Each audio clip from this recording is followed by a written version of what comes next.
Welcome to the RSP Boiler Room. I'm Matt Waldman with the Rookie Scouting Portfolio. Today's episode is less about a specific prospect and more about the position of quarterback and the context of decision making and a specific decision making flaw that we often see with top quarterback prospects every year. And that decision, I would kind of put it under one broad category, and that's the hero factor.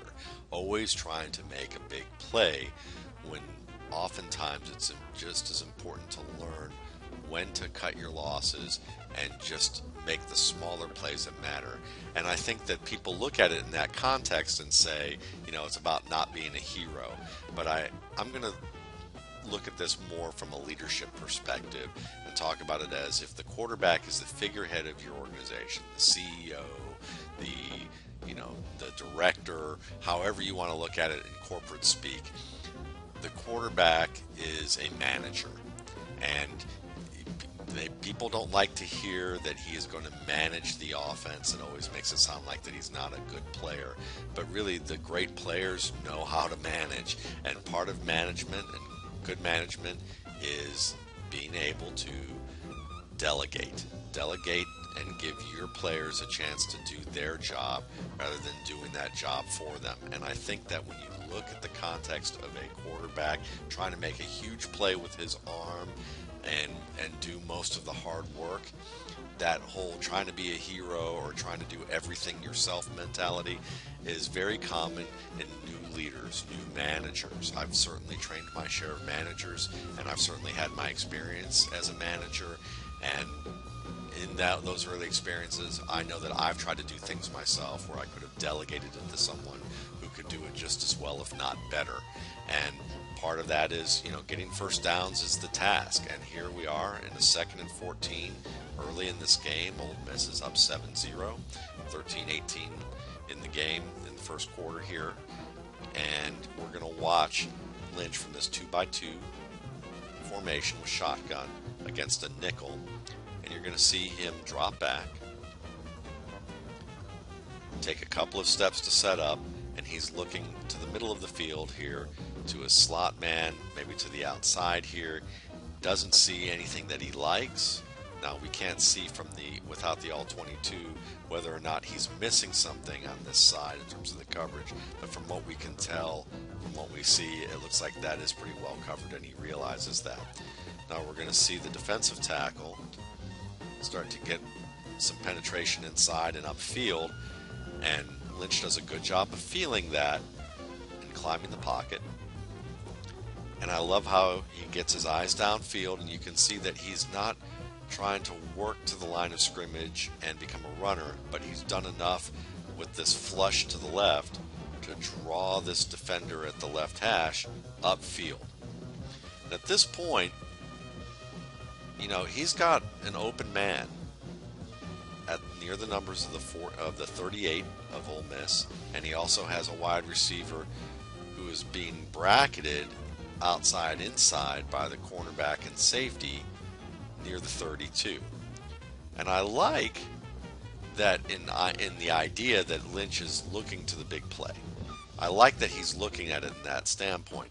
But 2nd and 14, you're near field goal range. It's early in the game. Why not just give your receiver in the shallow flat here the opportunity to catch the ball and gain more yards and set yourself up for a 3rd and 7, a 3rd and 5. Instead, he pumps and hopes that he can now maybe throw the ball deeper to his wide receiver and be a hero here. But he's got this defender bearing down at the hash, and by the time he's able to set up, he's not even able to finish setting up before he's bent in half by this defender who's been coming downfield. Ends up taking a sack for 6-yard loss. So now it's 3rd and 20, and you're out of field goal range, rather than being 3rd and 10, 3rd and 8, 3rd and 5, and in field goal range with one more play to make to see if you can get even closer if you don't get the first down outright and continue the drive. So let's look at one more time. And from this perspective again, dropping back, looking to the middle, does a good job flushing, and you can see he's looking for what's developing downfield. And at this point, he knows what he has, but he opts for the more aggressive take.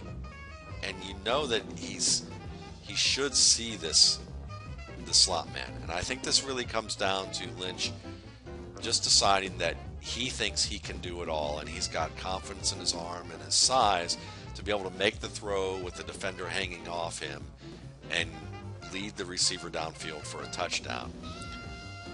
But again, it's bad management. It doesn't matter whether you can do this every once in a while.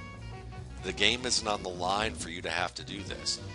Instead, don't try to create a chaotic situation or to create more crisis type of management situations as a leader. Make the decision easy, get your players involved, give them an opportunity to make the catch and do the work that they're capable of doing. And it's going to inspire more confidence to his surrounding teammates that he can get the job done and that he trusts them to do their job and that they are going to get more involved in the game. And that's going to set up easier opportunities down the line for him to hit some of these bigger plays. And to me, I think that's a very important facet of maturation for a quarterback prospect that usually happens within their first 2 to 3 seasons in the NFL. So when you look at a play in context with Paxton Lynch and see that maybe he didn't make the best decision here, you're going to ding him for that probably as an evaluator, but you're not going to look at it as something that's unfixable. The thing that you're going to be looking for is whether or not when you interview him, when you review the rest of his tape, whether you have him in for workouts, if he shows the potential to mature in this way, whether he has the mindset of doing that, whether or not he shows that he learns lessons throughout the game to be a little bit wiser with the choices that he makes. So that's my take on quarterback leadership, and where it comes down to where you should learn to delegate a little bit more. Delegate the workload instead of trying to do it all yourself. And in this case, throwing the ball under this type of pressure to the deeper man is closer to doing it all yourself, looking like the hero, rather than letting this short range receiver be the hero and get a nice gain for you. And it's, again, it's not about ego and trying to get the glory. It's just more about being confident in yourself and understanding that you feel like that you can get the job done, but you have to learn that the best way you become a leader and become that guy is to share the workload and share the responsibility and take it from a standpoint of understanding that you don't have to do things all yourself and that you can trust other people to do the job for you. And this is just another extension of that. Thanks again for listening. I'm Matt Waldman with the RSP Boiler Room. You can check out other Boiler Room episodes at www.mattwaldmanrsp.com or subscribe on YouTube to the RSP Film Room. Thanks again.